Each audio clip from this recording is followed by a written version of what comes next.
Across two nations separated by an ocean, two highways have come to represent some of the most haunting criminal investigations in modern history.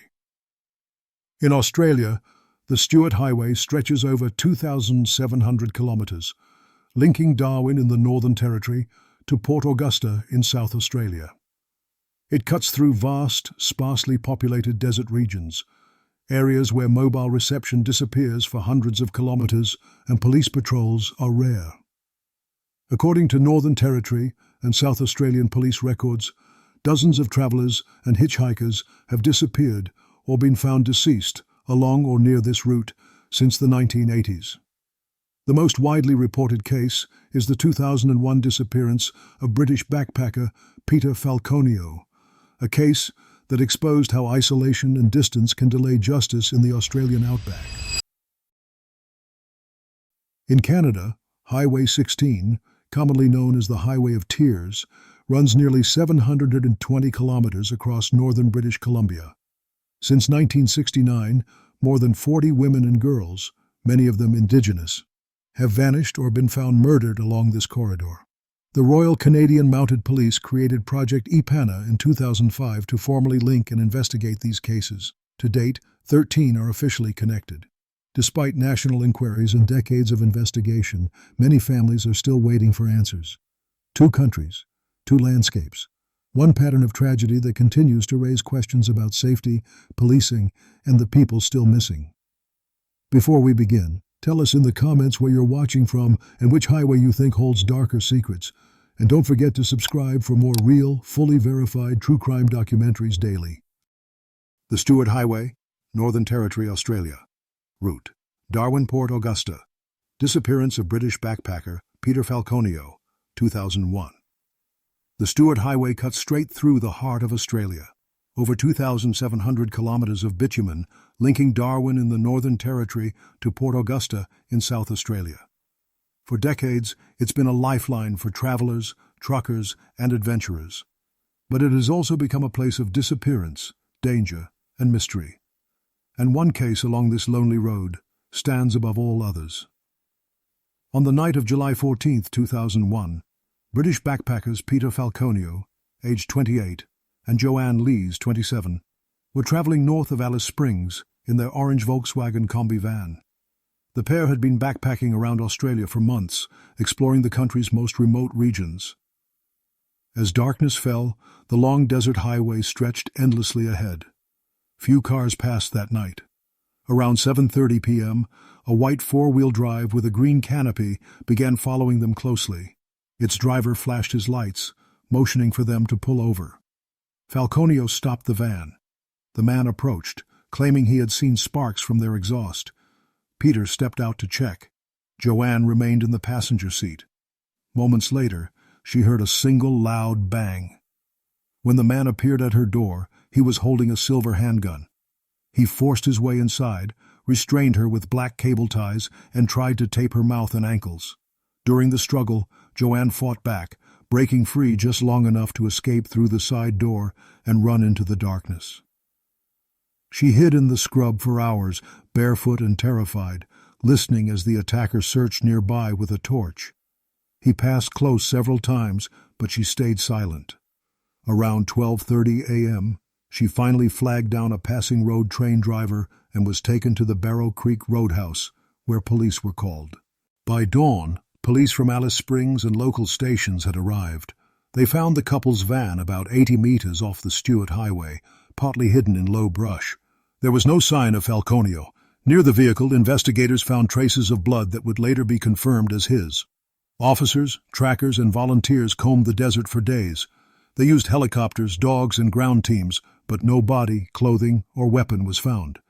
The area's isolation worked against them: vast distances, extreme heat, and no witnesses.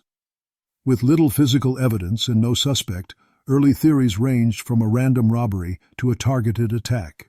Some even speculated that Falconio might have staged his own disappearance, though that idea quickly collapsed under forensic testing.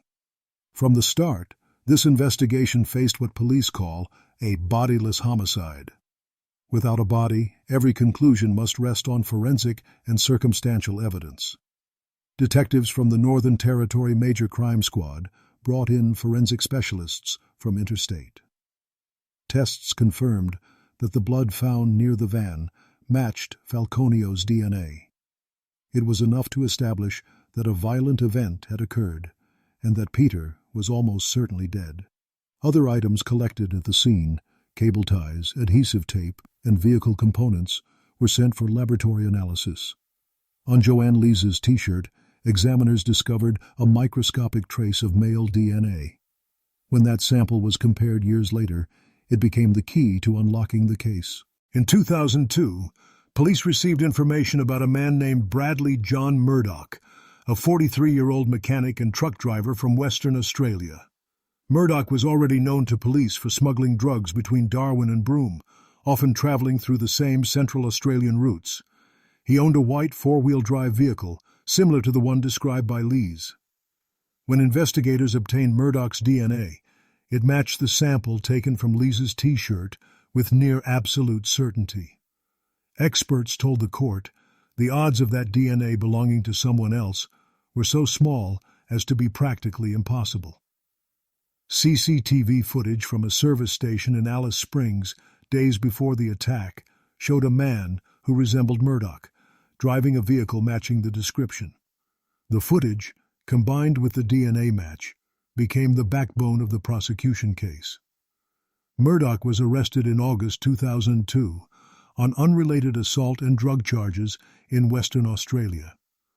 After months of evidence review, he was formally charged in 2003 with the murder of Peter Falconio and the assault and abduction of Joanne Lees.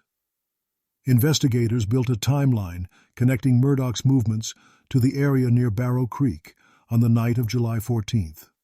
Witnesses had seen his vehicle heading north around the same time the couple disappeared. When confronted, Murdoch denied any involvement, insisting he had never met either of them. Police, however, were confident. They had a suspect, a DNA link, and an eyewitness willing to testify. The trial began in October 2005 at the Supreme Court of the Northern Territory in Darwin and lasted nearly 2 months. Joanne Lees testified over several days, describing in detail the events of that night, the false breakdown warning, the gun, the cable ties, and her desperate escape. She identified Murdoch as the man who attacked them. Blood evidence, and tire marks consistent with Murdoch's vehicle. Investigators also presented CCTV imagery and statements showing Murdoch's travel pattern along the Stuart Highway in the days before and after the crime. Murdoch's defense argued that the DNA sample might have been contaminated or planted, and that Lees's identification was unreliable due to stress and darkness. But the jury was not persuaded. On the 13th December 2005, after hours of deliberation, the jury found Bradley John Murdoch guilty of murder and of assault and unlawful deprivation of liberty. He was sentenced to life imprisonment, with a non-parole period of 28 years. Chief Justice Brian Ross Martin described him as a cold-blooded killer who had shown no remorse and who had inflicted unimaginable trauma on his victims. Murdoch appealed to the Northern Territory Court of Criminal Appeal in 2006, arguing errors in DNA handling and witness identification. The court reviewed the case, but dismissed the appeal. He sought special leave to appeal to the High Court of Australia, which was refused in June 2007. All avenues of appeal were exhausted. The conviction remained. Despite this, Murdoch continued to maintain his innocence in prison interviews, claiming the forensic evidence had been fabricated and that he had been framed because of his criminal reputation. For investigators, the verdict closed the case legally, but not emotionally. The single, haunting question remains: where is Peter Falconio's body? Northern Territory. Police conducted repeated searches over the years, revisiting tracks and creek beds north of Barrow Creek. Dogs, drones, and ground-penetrating radar have all been used, without success. In 2014, detectives released new maps and appealed to the public again, hoping Murdoch might reveal the burial site in exchange for leniency. He refused. A reward of up to $500,000 is still active for any information leading to Falconio's remains. In 2021, police conducted another targeted search after receiving new information, but it again produced nothing conclusive. When Murdoch's health declined in 2024, investigators made a final appeal through his lawyers, asking him to disclose the location before his death. He never did. In 2025, Northern Territory authorities confirmed that Murdoch had died in custody, taking his secrets with him. Murdoch's background explains part of the story's psychology. Born in Sydney in 1958, he grew up in Western Australia, working as a mechanic and truck driver. By the late 1990s, he was operating across the Northern Territory's highway routes, often transporting illegal substances. He was known to carry firearms and to distrust authority. Witnesses described him as volatile but methodical, someone comfortable navigating the outback's extreme conditions. For police, this profile fit the attacker described by Lees, a man with mechanical knowledge, a capable driver, and someone familiar with how to disappear along the desert's endless roads. Following the trial, Joanne Lees returned to the United Kingdom, where she published a memoir and cooperated in documentaries recounting the case. In interviews, she described the years after the attack as a fight to rebuild normal life while living with unanswered questions. Despite criticism during the early investigation, some had questioned her account, she was fully vindicated by the evidence presented in court. Police later commended her composure, saying her survival and testimony were the reasons the case was solved at all. Lees has since kept a low profile, but occasionally speaks publicly on safety for solo travelers. Her stance remains consistent. She believes Murdoch killed Peter, and she still hopes one day his body will be found. The Falconio case had a profound impact on Australia's understanding of safety across its remote highways. After 2001, travel advisories began emphasizing registration of long-distance routes, use of satellite phones, and avoidance of night travel through isolated regions. The case also reignited discussion about how quickly missing person reports are actioned in remote areas. Police resources in the Northern Territory were expanded in the years following, particularly for traveler safety and search and rescue operations. In popular culture, the case inspired documentaries, television dramatizations, and public fascination, but at its core, it remains a tragedy built on distance, isolation, and trust misplaced. More than 2 decades later, the disappearance of Peter Falconio endures because of what's missing. No body, no final location, no closure. The court verdict answered who, but never where. For the Falconio family, that absence remains the deepest wound. In 2025, following Murdoch's death, Northern Territory Police reaffirmed their commitment to finding Falconio's remains, stating, "This case will not close until Peter is found and brought home." The Stuart Highway itself remains both a vital artery of travel and a corridor of unease. Its silence is part of its danger, a place where help can be hours away and where crimes can occur unseen. Even now, travelers pause at Barrow Creek, where a small memorial cross stands near the site of the attack. A reminder of how quickly the isolation of the outback can turn into something far darker.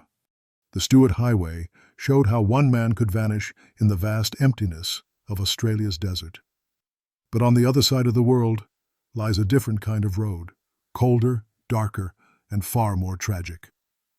In northern British Columbia, Canada, a 720-kilometer stretch of asphalt has become known for something far worse than distance. They call it the Highway of Tears, a place where dozens have disappeared and where justice has remained just out of reach. If you're from Australia or Canada, or if these stories touched your community, we'd like to hear from you below. And subscribe to Redacted Minutes so we can keep uncovering the truths that still deserve to be told. The Highway of Tears, British Columbia, Canada. Route, Prince George. Prince Rupert, disappearances and murders of women and girls since 1969. It begins with an ordinary road, a highway cutting through forest and mountain, connecting the towns of northern British Columbia. But for more than half a century, this stretch of asphalt has carried a shadow. They call it the Highway of Tears. Highway 16 runs roughly 720 kilometers between Prince George and Prince Rupert, British Columbia. It winds through dense pine forests, logging sites, and isolated First Nations communities where public transport is rare, and hitchhiking is often the only way to get to work, school, or medical appointments. Since 1969, women and girls, many of them indigenous, have vanished or been found murdered along this corridor. What began as isolated police files gradually revealed a grim pattern. People disappearing on the same road, in the same manner, generation after generation. By the early 2000s, public pressure forced the Royal Canadian Mounted Police to act. In 2005, the RCMP established Project E-Pana, a dedicated unit to investigate killings and disappearances along Highways 16, 5, and 97, routes linking the same northern region. E-Pana began with 9 cases and later expanded to 18, though in 2024 the RCMP lists 13 active investigations that still meet its criteria. Community groups argue the real toll is far higher, more than 40 women and girls whose disappearances fit the same pattern but were never added to the official list. They say a combination of geography, racism, and indifference allowed the crisis to grow unnoticed for decades. The first known victims date back to the early 1970s. Local newspapers occasionally reported young women found dead near logging roads or ditches beside the highway. Many were Indigenous teenagers returning from school events or visiting friends in RB towns. At the time, Canada had no centralized missing persons database, and jurisdictional handoffs between provincial police divisions meant few links were made. For families, it felt like each case began from zero. Records were sparse, leads went cold, and fear became routine. One of the best-known modern cases is that of Nicole Hoar, a 24-year-old tree planter from Alberta. On June 21, 2002, Nicole left Prince George, hitchhiking west toward Smithers to visit friends. Witnesses last saw her at a gas station near the city's outskirts, possibly talking to the driver of an orange van. Despite extensive ground and aerial searches, no trace of her was ever found. The case shocked the country because Nicole was non-Indigenous, a detail that, for many advocates, exposed the racial bias and how earlier victims had been ignored. Only after a white woman disappeared did the term Highway of Tears enter national headlines. 3 years later, Tamara Chipman, 22, a young Indigenous mother, was last seen hitchhiking east of Prince Rupert on September 21, 2005. She had been trying to reach Terrace, about 150 kilometers away. Search parties combed the coastline and logging roads for weeks, assisted by volunteers and family members. Nothing was found, no phone records, no confirmed sightings, no remains. Tamara's father later said, "They searched for a week, then stopped. But I never stopped looking." Her disappearance became one of the founding files for Project E-Pana. In February 2006, Aielah Katharina Saric-Auger, only 14, went missing in Prince George. 10 days later, her body was discovered beside Highway 16 near Tabor Mountain. Surveillance footage from that evening showed her walking alone. A dark van was recorded passing the same route minutes later. The RCMP classified her death as a homicide, but no suspect was ever charged. Her family has never stopped calling for justice. E-Pana's list also includes Roxanne Tiara, 1994, Alberta Gail Williams, 1989, Ramona Lisa Wilson, 1994, Delphine Nickerson, Monica Jack, and many others whose stories share the same outline, last seen hitchhiking, walking, or stranded along the highway. In 2019, investigators finally achieved a rare conviction. Gary Handlin, a BC man long suspected of violence, was found guilty of abducting and murdering 12-year-old Monica Jack in 1978. The verdict proved that decades-old DNA evidence could still deliver justice, yet it was just one solved case amid dozens unresolved. For the families left behind, the hardest part was not the loss itself, but the silence that followed. For years, parents and siblings said their calls were ignored or treated as routine runaways. Flyers faded on telephone poles. Vigils replaced investigations. By the late 1990s, those families organized. The Highway of Tears Symposium, held in Prince George in 2006, brought together First Nations leaders, police, and government officials. Its final report issued 33 recommendations, from better transportation and housing to culturally informed victim support. Many were acknowledged. Few were fully implemented. Community leader Mary Teague summarized the frustration. "Our girls didn't just vanish. They vanished because the systems that should have protected them never cared.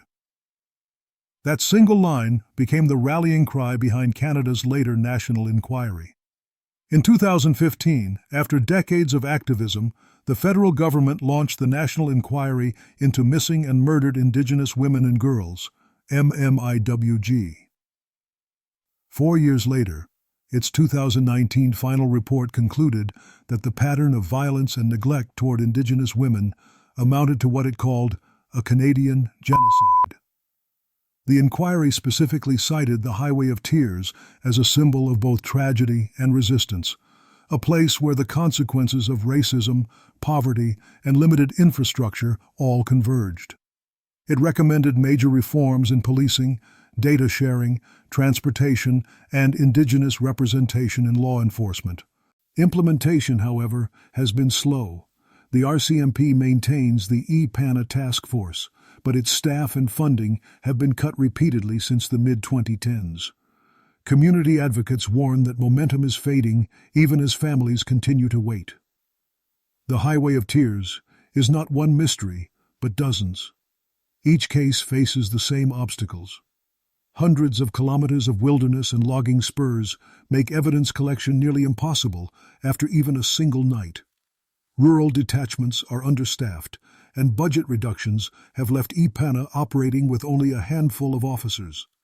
Files cross provincial and federal lines and often involve multiple First Nations territories, creating delays over authority and procedure.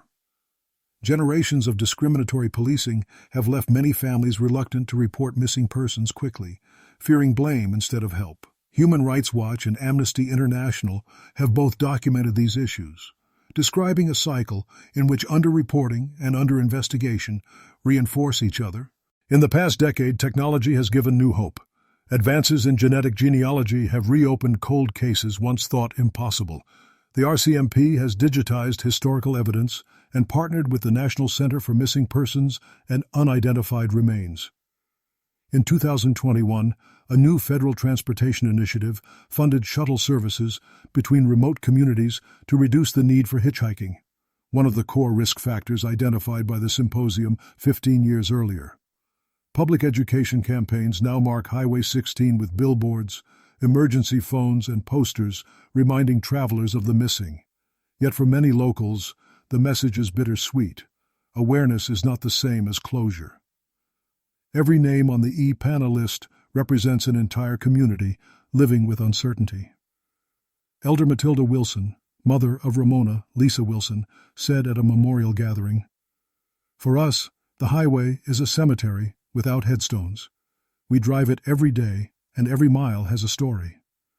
That grief is what keeps the movement alive, families still holding vigils, painting red dresses on trees, and gathering each year along the route to remind the country that these women were loved, that they had futures. Where Australia's Stuart Highway produced one solved case and one conviction without a body, Canada's Highway of Tears remains the opposite. Bodies found, but justice still missing. The contrast highlights two kinds of distance: the physical distance of terrain and the emotional distance between communities and the systems meant to protect them. In the outback, a killer was named. In the Canadian North, there are still too many names unspoken. Today, the RCMP continues to encourage tips through its Highway of Tears line, 1-877-543-4822, and offers confidential reporting. The agency has pledged transparency and partnership with First Nations leaders. Meanwhile, local initiatives like Carrier Sekani Family Services and Carrier Sekani Tribal Council run awareness programs and support groups for families of the missing. Nonprofits maintain databases and memorial maps so the victims' stories cannot fade into anonymity. Despite this, progress remains slow. The number of solved cases has barely changed in a decade, and each new disappearance reopens old wounds. Driving Highway 16 today, you pass dense walls of evergreens and long stretches where radio signals die. Rain falls often, blurring the lines on the asphalt. Along the route, roadside crosses and red ribbons mark where lives ended or were lost to history. To many Canadians, this highway is no longer just a road. It's a mirror of the country's conscience. It asks how a nation built on promises of equality can allow so many of its daughters to vanish. The RCMP's own website now calls the Highway of Tears an unresolved tragedy that continues to affect families, communities, and police. Two highways, two worlds apart. Yet both carry the same echoes of fear, loss, and unanswered questions. In Australia, the Stuart Highway stands as a case solved on paper, but not in spirit. A man was convicted, evidence presented, verdict delivered, yet the most important truth remains missing. Where is Peter Falconio? The law found its conclusion, but his family still waits for a body, a final place to say goodbye. That emptiness turns justice into a half-finished sentence, proof that even when guilt is proven, closure can still be out of reach. Across the ocean in Canada, the story reverses. There, bodies have been found, but few answers follow. Decades of disappearances along Highway 16, the Highway of Tears, have produced grief measured not by a single tragedy, but by generations of them. For every family that buries a daughter, another still searches the forest, clinging to hope. Here, the question is not who, but how many, and why so little was done for so long. Both roads reveal the same truth. Isolation protects no one. Whether in the searing heat of the Australian desert or the cold fog of British Columbia's forests, distance becomes a weapon. When help is hours away and the landscape swallows sound, a single act of violence can vanish into the wilderness. But beyond geography lies something deeper, the shared human cost of indifference. In both countries, these cases expose weaknesses that run far beyond the crime scene: how authorities respond, how media attention divides victims, and how quickly forgotten names fade into statistics. The Stuart Highway taught Australia the danger of underestimating the outback. The Highway of Tears forced Canada to confront the ongoing inequality faced by Indigenous women and girls. Each story leaves a lesson written in distance. In Australia, it's the reminder that justice without closure is only partial. In Canada, that awareness without accountability still leaves the road just as dangerous. Two nations, two climates, two histories, yet both bound by a haunting silence that outlives the investigations. The silence of families still waiting by the roadside. The silence of missing voices that deserve to be heard again. As long as the wind moves across those roads, the stories of Peter Falconio, Nicole Hoar, Tamara Chipman, and so many others will remain a warning that no place is too vast, no country too safe to escape the reach of human tragedy.